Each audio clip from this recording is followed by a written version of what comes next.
ಎಷ್ಟು ಜನ ಸಿನಿಮಾ ನೋಡಿದರೆ ತಮ್ಮ ಕುಟುಂಬ ವರ್ಗದವರು ಎಷ್ಟು ಖುಷಿ ಇದೆ, ಎಷ್ಟು ಭಯ ಇದೆ ಜೂನ್ 19 ಬಗ್ಗೆ? ಎಲ್ಲರಿಗೂ ನಮಸ್ಕಾರ. ಮೊದಲಿಗೆ ತುಂಬಾ ಕಾಯಿಸೋದಕ್ಕೆ ಕ್ಷಮೆ ಇರಲಿ. ನಮ್ಮಣ್ಣ ಆಲ್ರೆಡಿ ಸಾರಿ ಕೇಳಿದ, ನಾನು ಮನಸ್ಫೂರ್ತಿಯಾಗಿ ಸಾರಿ ಕೇಳ್ತಾ ಇದ್ದೀನಿ. ದೊಡ್ಡ ಮನ್ಸ ಸ್ಟಾರ್ಟ್ ಪಾಯಿಂಟ್ ಎಲ್ಲಿ ಅಂತ ನೆನೆಸ್ಕೊಂಡ್ರೆ ಇವತ್ತು ಇಲ್ಲಿ ಬಂದು ನಿಂತಿದ್ದೀವಿ ಅನ್ನೋದು ಒಂದು ನಿಜವಾಗ್ಲೂ ಪರ್ಸನಲಿ ನನಗೆ ಒಂದು ಹೆಮ್ಮೆ ಅನ್ನಿಸ್ತಾ ಇದೆ. ಯಾಕೆಂತ ಹೇಳಿದ್ರೆ ಇವತ್ತಿನ ಕಾಲದಲ್ಲಿ ಮನೆ ಕಟ್ ನೋಡು, ಹಿಂದೆ ಹೇಳ್ತಾ ಇದ್ರು ಮನೆ ಕಟ್ ನೋಡು, ಮದುವೆ ಮಾಡಿ ನೋಡು ಅಂತ. ಇವತ್ತು ಅದೆರಡನ್ನೂ ಮಾಡ್ಬೋದು. ಯಾಕೆಂದ್ರೆ ಗಲ್ಲಿಗೂ ಒಂದು ಬ್ಯಾಂಕ್ ಇದೆ ಲೋನ್ ಕೊಡೋದಕ್ಕೆ. ಸಿನಿಮಾ ಮಾಡ್ತೀನಿ ಅಂತ ಹೊರಟಾಗ ಅದರದೇ ಆದಂತ ಒಂದು ಹೋರಾಟಗಳಿರುತ್ತೆ. ಬರೀ ಒಂದು ಅವಕಾಶಕ್ಕೆ ಎಷ್ಟೆಲ್ಲ ಒದ್ದಾಡಬೇಕು ಅನ್ನೋದು ನಮ್ಮೆಲ್ಲರಿಗೂ ಗೊತ್ತಿದೆ, ತಮ್ಮೆಲ್ಲರಿಗೂ ಗೊತ್ತಿದೆ. ಸಿನಿಮಾಗಲ್ಲ ಸರ್, ಅದಕ್ಕೆ ಸರ್, ಅದಕ್ಕೆ ನಮ್ಮ ಅಕ್ಕ, ನಮ್ಮ ಅಪ್ಪ, ನಮ್ಮ ಅಣ್ಣನೇ ಲೋನ್ ಕೂಡ ಆಫೀಸರ್ ಹತ್ರ ಇಟ್ಕೊಂಡಿದ್ದೀನಿ. ಹಾಗಾಗಿ ಒಂದು ಅವಕಾಶಕ್ಕೋಸ್ಕರನೇ ಎಷ್ಟು ಒದ್ದಾಡ್ಬೇಕು ನಾವು. DVD ತಿಂಗಳಾದ್ರೂ ಆಗುತ್ತೆ, ವರ್ಷ ಆದ್ರೂ ಆಗುತ್ತೆ, ಫೋಟೋ ಕೊಟ್ಟು ಬಂದಿರ್ತೀವಿ. ಆ ಥರ ಒಂದು ಸಿಚುವೇಶನ್ ಅಲ್ಲಿ ನಾವು ಹೋಗ್ತಾ ಇರ್ಬೇಕಾದ್ರೆ ಅದರಲ್ಲೂ ಹೊಸಬ್ರಾಗಿ ಒಂದು ಸಿನಿಮಾ ಮಾಡಿ ಅದನ್ನ ಥಿಯೇಟರ್ ತನಕ ತಗೊಂಡ್ಬರ್ಬೇಕು ಅಂತಂದ್ರೆ ಅದರದೇ ಆದಂತ ಒಂದು ಸಾಹಸ ಇರುತ್ತೆ. ಆ ಸಾಹಸಕ್ಕೆ ನನ್ನ ಇಡೀ ಕುಟುಂಬ, ನನ್ನ ಸ್ನೇಹಿತರು, ನನ್ನ ಚಿತ್ರತಂಡ, ಹಾಗೆ ನನ್ನನ್ನು ನಂಬಿ ವೆರಿ ಬಿಗಿನಿಂಗ್ ಇಂದಲೂ ನನ್ನ ಜೊತೆನಲ್ಲಿ ನಿಂತ್ಕೊಂಡಿರೋಂಥ ನನ್ನ ಆತ್ಮೀಯ ಸ್ನೇಹಿತರು ಇದ್ದಾರೆ. ಅವ್ರ ಹೆಸರು ನಾನು ಇಲ್ಲಿ ತಗೊಳಕ್ ಆಗ್ತಾ ಇಲ್ಲ ಕಾರಣಾಂತರಗಳಿಂದ. ಎಂಟೈರ್ ಟೀಮ್ಗೆ ಅವರೇ ಸ್ಫೂರ್ತಿದಾರಿ. ಸೊ ಅವರನ್ನ ಈ ಕ್ಷಣದಲ್ಲಿ ನಾನು ನೆನೆಸ್ಕೊಳ್ಳೇಬೇಕು. ನನ್ನ ಜೀವ ಇರೋವರೆಗೂ ಅವ್ರನ್ನ ನೆನೆಸ್ಕೊಂತಾನೆ ಇರ್ತೀನಿ. ಹಾಗೆ ನಾವು ಸಿನಿಮಾ ರೆಡಿ ಮಾಡಿದ್ವಿ. ಸಿನಿಮಾ ರೆಡಿ ಮಾಡಿ ತುಂಬಾ ಸಲ ನಾವೇನು ಕೂತ್ಕೊಂಡು ನೋಡ್ತಾ ನಮ್ಗೆ ಎಲ್ಲ ಒಂದ್ ಕಡೆ ಏನಾಗ್ಬೋದು ಈ ಸಿನಿಮಾ ಅಂತ ಬಂದಾಗ ನನಗಿದ್ದಂತ ಒಂದು ಭಯನ ತುಂಬಾ ಬೇಗ ದೂರ ಮಾಡಿಸಿದ್ದು ಅಂತಂದ್ರೆ ನನ್ನ ಬ್ರದರ್ ಅಂತಾನೆ ಹೇಳ್ಬೋದು, ಮ್ಯೂಸಿಕ್ ಡೈರೆಕ್ಟರ್ ಅಲೆಕ್ಸ್ ಅವರು. ಯಾಕೆಂತ ಹೇಳಿದ್ರೆ ಅವ್ರು ಕೊಟ್ಟಂತ ಸ್ಟ್ರೆಂತ್ ಅನ್ಬಿಲೀವಬಲ್. ಅದು ಸರ್ ಈ ತರ ಸಿನಿಮಾ ಮಾಡಿ ನೀವು ಎದುರ್ಕೊಳ್ಳಂಗೆ ಇಲ್ಲ, 100% ಇದು ಜನಕ್ಕೆ ಇಷ್ಟ ಆಗುತ್ತೆ, 100% ನೀವು ಎದುರ್ಕೊಳ್ಳಂಗೆ ಏನು ಕ್ವಶನ್ ಇಲ್ಲ ನೀವು ಎದುರ್ಕೊಳ್ಳೋದಕ್ಕೆ ಅಂತ ಹೇಳಿ ನನಗೆ ಮೋಟಿವೇಟ್ ಮಾಡ್ತಾನೆ ಬರ್ತಾ ಇದ್ರು. ಹಾಗೆ ಇಡೀ ಟೀಮ್ ಅವರು ವೆರಿ ರೀಸೆಂಟ್ಲಿ ನೋಡಿದ್ವಿ ಸಿನಿಮಾನ. ಆ ಒಂದು ಟೈಮಲ್ಲಿ ಅಲ್ಲಿ ಸಿಕ್ಕಂತ ರೆಸ್ಪಾನ್ಸ್ ನನಗೆ ಅಲ್ಲಿಂದ ಮತ್ತೆ ಇನ್ನಷ್ಟು ಜೋಶ್ ಕೊಡ್ತು. ಇಲ್ಲ ಇನ್ನ ಇದು ನನ್ನ ಕೈಲಿ ಇಲ್ಲ, ಇದು ಬಾಬಾ ಏನ್ ದಾರಿ ತೋರಿಸ್ತಾ ಇದಾರೆ, ಬಾಬಾ ಏನ್ ಶಕ್ತಿ ಕೊಟ್ಟಿದ್ದಾರೆ, ಅಲ್ಲಿಂದ ಇಲ್ಲಿವರೆಗೂ ಬಂದಿದ್ದೀನಿ, ಮುಂದಕ್ಕೂ ಬಾಬಾನ ಕ್ಯಾರಿ ಮಾಡ್ಕೊಂಡು ಹೋಗ್ತಾ ಇದಾರೆ ನನ್ನ ಅಂತೇಳಿ.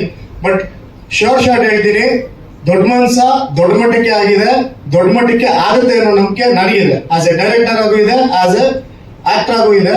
ಸೊ ಯಾವುದೇ ಕಾರಣಕ್ಕೂ ಕನ್ನಡದಲ್ಲಿ ಹೊಸಬ್ರು ಸಿನಿಮಾ ಬಂದು ಇದೇನೋ ಮಾಡ್ತು, ಇಷ್ಟೆಲ್ಲ ಮಾಡ್ದ ಅನ್ನೋ ತರ ಆಗೋದಿಲ್ಲ. ದೊಡ್ಡ ಮನುಷ್ಯ ಒಂದು ಮಾರ್ಕ್ ಮಾಡಿನೇ ಮುಂದಕ್ಕೆ ಹೆಜ್ಜೆ ಕೊಡುತ್ತೆ ಅನ್ನೋ ಕಾನ್ಫಿಡೆನ್ಸ್ ನನಗಿದೆ ಸರ್. ನನ್ನ ಹೆಸರು ರೇಷ್ಮಾ ಅಂತ. ಸೊ ಈ ಸಿನಿಮಾದಲ್ಲಿ ಲೀಡ್ ಆಗಿ ಮಾಡಿದ್ದೀನಿ. ತುಂಬ ಖುಷಿ ಆ್ಯಂಡ್ ಎಕ್ಸೈಟ್ಮೆಂಟ್ ಇದೆ ಈ ಸಿನಿಮಾ ನಿಮ್ಮ ಮುಂದೆ ತರೋದಕ್ಕೆ. ಬಿಕಾಸ್ ಅಷ್ಟೇ ಹೋಪ್ಫುಲ್ ಆಗಿ ನಾವು ಇದ್ದೀವಿ. ಐ ಹೋಪ್ ಎಲ್ಲರೂ ನಮ್ಮ ಸಿನಿಮಾಗೆ ಸಪೋರ್ಟ್ ಮಾಡ್ತೀರಾ ಅಂತ. ನಮ್ಮ ಪಾತ್ರದ ಬಗ್ಗೆ ಎಲ್ಲ ಹೇಳಿ. ನನ್ನ ಪಾತ್ರ ಬಂದು ಸ್ನೇಹ ಅಂತ. ತುಂಬ ಇನ್ನಸೆಂಟ್ ಆಗಿ ಡೀಸೆಂಟ್ ಆಗಿ ಇರೋವಂಥ ಪಾತ್ರ. ಒಂದು ಮಿಡಲ್ ಕ್ಲಾಸ್ ಹುಡುಗಿ ಪಾತ್ರ. ಆ ಹುಡುಗಿ ಲೈಫಲ್ಲೂ, ಪ್ರತಿಯೊಬ್ಬರು ಹುಡುಗಿರ ಲೈಫಲ್ಲೂ ಏನಾದರೂ ಒಂದು ಆಸೆ ಇರುತ್ತೆ, ಒಂದು ಡ್ರೀಮ್ ಇರುತ್ತೆ 100%. ಸೊ ಆ ಡ್ರೀಮ್ನ ಅಚೀವ್ ಮಾಡೋದಕ್ಕೆ ಅವಳ ಲೈಫಲ್ಲಿ ಬರುವಂಥ ಒಬ್ಬ ಹುಡುಗ ಎಷ್ಟು ಸಪೋರ್ಟಿವ್ ಆಗಿ ನಿಲ್ಲೋದು ಇಂಪಾರ್ಟೆಂಟ್ ಆಗುತ್ತೆ ಅನ್ನೋದನ್ನು ತೋರಿಸ್ಕೊಡುವಂಥ ಒಂದು ಪಾತ್ರ. ಸೊ ಶರತ್ ಸರಿಗೆ ಥ್ಯಾಂಕ್ಸ್ ಹೇಳಕ್ಕೆ ಇಷ್ಟಪಡ್ತೀನಿ. ಬಿಕಾಸ್ ಇದು ನಾನು ಶೂಟ್ ಮಾಡ್ತಂಥ ಮೊದಲನೇ ಸಿನಿಮಾ. ಸೊ ಆಲ್ಮೋಸ್ಟ್ ನನಗೆ 80% ಆಫ್ ದ ಸಿನಿಮಾದಲ್ಲಿ ಒಂದು ಕ್ಯಾರೆಕ್ಟರ್ ಪ್ರೆಸೆನ್ಸ್ ಇರೋವಂಥದ್ದು, ಮತ್ತು ಸುಮ್ಮನೆ ಬಂದು ಹೋಗ್ದಿರೋ ಒಂದು ಕ್ಯಾರೆಕ್ಟರ್ ಆರ್ಕ್ ಇದೆ ನನಗೆ. ಸೊ ನಾನು ಅದಕ್ಕೆ ಥ್ಯಾಂಕ್ಫುಲ್ ಆಗಿದ್ದೀನಿ. Thank you so much sir.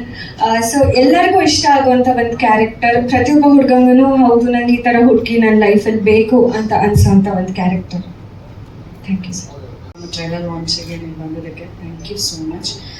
ನನ್ನ ಬಗ್ಗೆ ನಿಮಗೆ ಗೊತ್ತಿದೆ, ಹೇಳಿದ್ದೀನಿ. ಸೊ ನಾನು ಸಿನಿಮಾ ಬಗ್ಗೆ ಹೇಳಬೇಕು. ಸೊ ನೀವೇನು ಟ್ರೈಲರ್ ನೋಡಿದ್ದೀರಾ, ಇಟ್ಸ್ ಕಂಪ್ಲೀಟ್ ಎಲಿಮೆಂಟ್ ಇದೆ, ಪ್ರತಿಯೊಂದು ಎಲಿಮೆಂಟು ಇದರಲ್ಲಿದೆ. ನೀವು ಮೀನಿಂಗ್ಫುಲ್ ಲೈನ್ಸ್ ಇದೆ, ಡೈಲಾಗ್ ಡೆಲಿವರಿ ಆಗಲಿ ನಿಮ್ಗೆಲ್ಲರಿಗೂ ಕನೆಕ್ಟ್ ಆಗ್ತಿದೆ ಫಾರ್ ಶ್ಯೂರ್.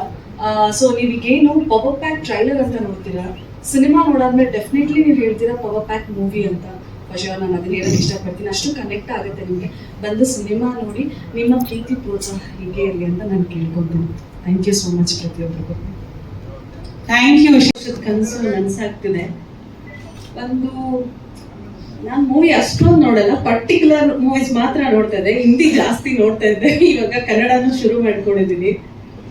ಬಟ್ ಆಲ್ಮೋಸ್ಟ್ ಎಲ್ಲ ಫಿಲ್ಮ್ಸು ನೋಡಿದ್ದೀವಿ.